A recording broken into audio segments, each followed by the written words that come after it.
the shoe healer in Doncaster. Busy, busy, busy. I mean, crazy busy. Crazy, crazy busy.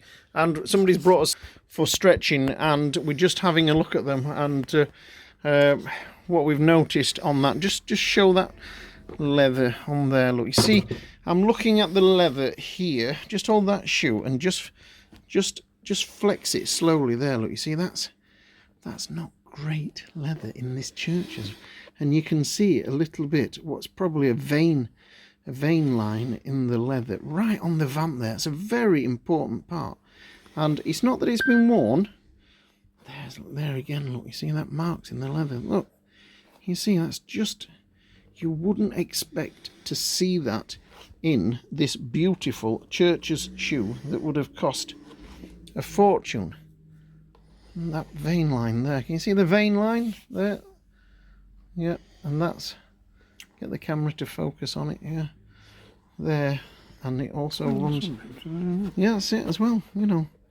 And the other shoe, just crease the other shoe a little bit there, and you'll just see, no, look at that leather there is just beautiful, yeah.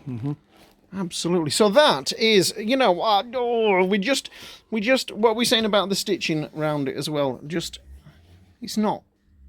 It just goes out a bit on the toe there, isn't it? So, but you said it's on both of them, so obviously where the chap that's made them has a trouble getting around the toes.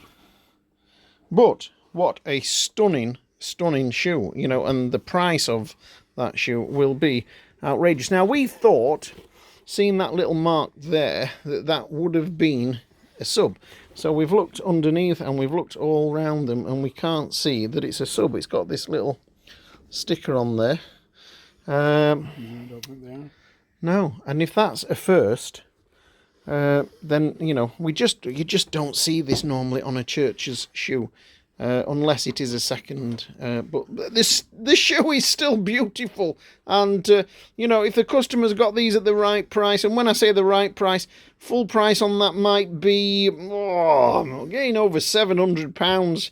If he's got these round about the £450, £500 mark, even with that little bit of a defect in there, we would still say they are